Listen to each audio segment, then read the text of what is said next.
ایک غریب کسان اور اللہ کی رحمت ایک چھوٹے سے گاؤں میں ایک غریب کسان رہتا تھا جس کا نام احمد تھا۔ احمد کی زندگی کا ہر لمحہ محنت و مشقت میں گزرتا تھا۔ وہ صبح سویرے اٹھتا، کھیتوں میں کام کرتا اور شام کو تھکا ہارا اپنے گھر واپس آتا۔ احمد کی بیوی کا نام زینب تھا اور ان کے 3 بچے تھے۔ وہ ہمیشہ اللہ سے دعا کرتا تھا کہ اس کی زندگی میں کوئی بہتری آئے اور اس کے بچوں کی تعلیم و تربیت بہتر ہو۔ احمد کے کھیتوں میں فصلیں کبھی اچھی ہوتی تھیں اور کبھی خراب۔ اس کی زندگی کا زیادہ تر وقت مصیبتوں میں گزرتا، لیکن اس کا ایمان مضبوط تھا۔ وہ جانتا تھا کہ اللہ تعالیٰ کبھی اپنے بندوں کو تنہا نہیں چھوڑتا۔ ایک دن جب احمد کھیتوں میں کام کر رہا تھا، اس نے سوچا کہ اب تو بس اللہ ہی مددگار ہے۔ اس نے ایک گہری دعا کی، اے اللہ میری مدد کر، مجھے میری محنت کا پھل عطا فرما۔ وہ دعا کرنے کے بعد دل میں امید کی ایک کرن محسوس کرنے لگا۔ اسی دن شام کو جب وہ گھر واپس آیا تو اس نے دیکھا کہ زینب نے گھر میں کچھ خاص تیار کیا ہوا ہے۔ اس نے پوچھا، یہ کیا ہے؟ زینب نے مسکراتے ہوئے کہا، آج ایک ٹھنڈی ہوا آئی، مجھے لگا کہ اللہ نے ہمیں کوئی خوشی عطا کرنے کا ارادہ کیا ہے، اس لیے میں نے کچھ خاص پکایا ہے۔ احمد نے اپنی بیوی کی بات سن کر دل ہی دل میں سوچا کہ اگرچہ ان کے پاس کچھ بھی نہیں، مگر ان کے دل میں اللہ کی رحمت کا یقین ہے۔ ایک دن جب احمد اپنے کھیتوں میں کام کر رہا تھا، اچانک ایک بوڑھا شخص اس کے پاس آیا۔ بوڑھے شخص نے کہا، بیٹا کیا میں تمہارے ساتھ کچھ وقت گزار سکتا ہوں؟ احمد نے خوش دلی سے کہا، جی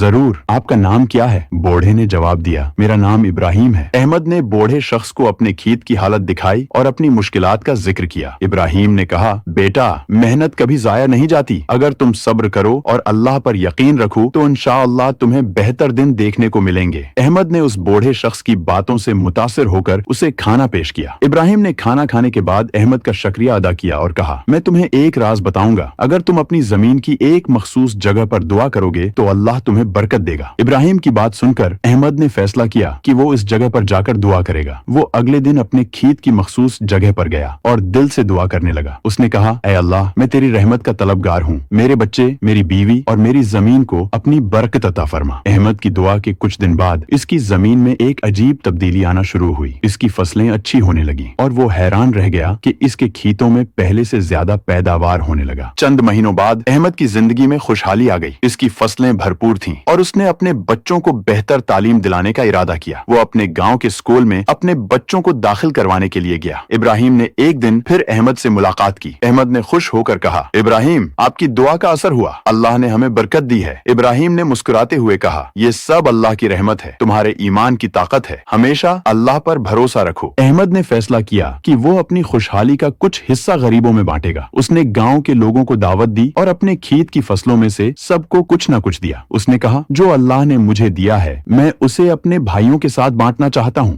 گاؤں کے لوگوں نے احمد کی مہربانی کی تعریف کی۔ سب نے مل کر احمد کی دعا اور ایمان کو سراہا اور اس کی مثال کو اپنانے کا عہد کیا۔ لیکن اچانک ایک دن جب احمد نے اپنی فصل کاٹنے کا ارادہ کیا، ایک طوفان آیا جس نے اس کی فصلیں برباد کر دیں۔ احمد کے دل میں افسردگی چھا گئی، لیکن اس نے ہار نہیں مانی۔ اس نے پھر سے اللہ سے دعا کی، آئے اللہ تو ہی میرا سہارا ہے، مجھے اس مشکل سے نکال۔ ابراہیم نے دوبارہ احمد سے ملاقات کی اور کہا، بیٹا یہ اللہ کی آزمائش ہے، صبر کرو اور اللہ پر بھروسہ رکھو۔ احمد نے صبر کیا اور دوبارہ محنت کرنے لگا۔ اس نے اپنے کھیتوں کی دیکھ بھال شروع کی اور نئے سرے سے فصل اگانے کی کوشش کی۔ اس نے سوچا کہ اللہ کی رحمت اس کے صبر میں ہے۔ کچھ وقت بعد اس کی محنت رنگ لائی اور اس کی فصلیں ایک بار پھر بھرپور ہو گئیں۔ احمد کی زندگی ایک بار پھر خوشحال ہو گئی۔ اس نے اپنے بچوں کی تعلیم مکمل کروائی اور گاؤں میں ایک مثالی شخصیت بن گیا۔ لوگ اس کی مثالیں دینے لگے کہ کس طرح ایک غریب کسان نے اللہ کی رحمت اور صبر کی بدولت اپنی زندگی بدل دی۔ احمد نے اپنے تجربات کی روشنی میں گاؤں والوں کو بتایا کہ زندگی کی مشکلات کا سامنا ہمیشہ ایمان اور صبر کے ساتھ کرنا چاہیے۔ اس نے کہا، ہمیں اللہ پر بھروسہ رکھنا چاہیے کیونکہ وہ ہمیشہ ہمارے ساتھ ہے۔ احمد کی کہانی گاؤں کے لوگوں کے لیے ایک درس بن گئی کہ ایمان، صبر اور محنت ہی وہ راستے ہیں جو ہمیں اللہ کی رحمت کی طرف لے جاتے ہیں۔ اللہ ہمیشہ اپنے بندوں کی مدد کرتا ہے، بس ہمیں اپنے دلوں میں یقین رکھنا چاہیے۔ یہ کہانی ہمیں یہ سبق دیتی ہے کہ مشکلات میں صبر اور دعا کرنے سے اللہ کی رحمت ضرور آتی ہے۔ ہمیں اپنے ایمان کو مضبوط رکھنا چاہیے اور کبھی ہار نہیں ماننی چاہیے کیونکہ اللہ کی رحمت ہر حال میں ہمارے ساتھ ہے۔